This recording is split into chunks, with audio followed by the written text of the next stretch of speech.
Panorama group, जो सोचता है वो करता है। आपके अपने सपनों का आशियाना।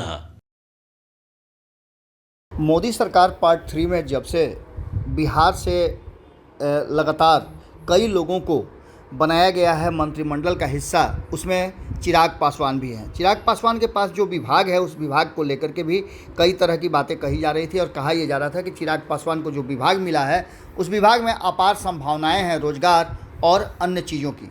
इसी बात को लेकर के चिराग पासवान लगातार अपनी रणनीति और अपने जो उन्होंने तय किए हैं बिहार फर्स्ट, बिहारी फर्स्ट, उसको लेकर के भी बातें कहते रहते हैं। इसी बीच आपको बता दें कि चिराग पासवान बिहार में कई जो बड़े बड़े उद्योग घराने हैं उन लोगों से बातचीत कर ही रहे हैं। बिहार सहित देश भर में रोज़गार को का सृजन करने के लिए लोगों को अधिक से अधिक नौकरी मिले, रोज़गार मिले, इस बात को लेकर के वो लगातार प्रयासरत तो हैं ही। इसी बीच वो पेरिस यात्रा पर हैं।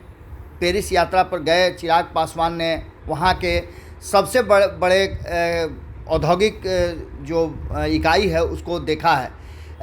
केंद्रीय खाद्य प्रसंस्करण उद्योग मंत्री चिराग पासवान की फ्रांस यात्रा को एक अलग तरह से देखा जा रहा है। उन्होंने भारतीय राजदूत जावेद अशरफ से मुलाकात भी किया। इस दौरान भारत और फ्रांस के बीच खाद्य प्रसंस्करण उद्योग मंत्रालय को बढ़ावा देने हेतु भी विस्तार की पूरी चर्चाएं की। इस बात की जानकारी लोक जनशक्ति पार्टी के तरफ से दी गई है और ये कहा गया है कि चिराग पासवान की इस यात्रा के बड़े उद्देश्य हैं और उनके इस यात्रा के दौरान खाद्य प्रसंस्करण उद्योग मंत्री के रूप में जिस तरह से चिराग पासवान पेरिस गए हैं और वहाँ उन्होंने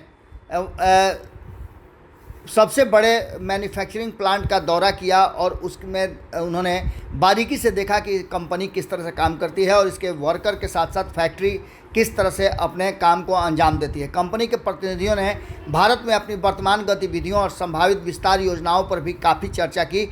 इस बात को लेकर के कहा यह जा रहा है कि इसके भारत और भारत के साथ साथ बिहार में भी कई फ़ायदे मिलेंगे।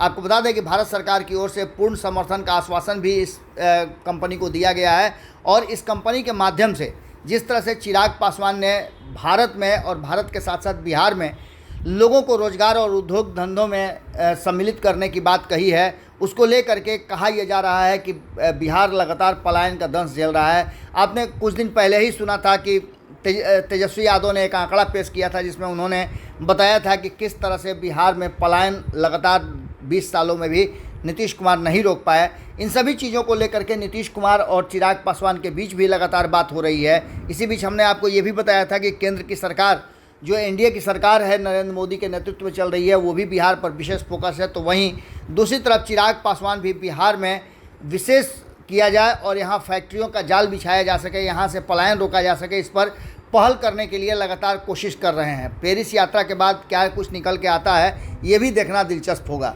जुड़े रहिए भारत लाइव के साथ। बहुत बहुत धन्यवाद। पनोरमा ग्रुप, जो सोचता है वो करता है।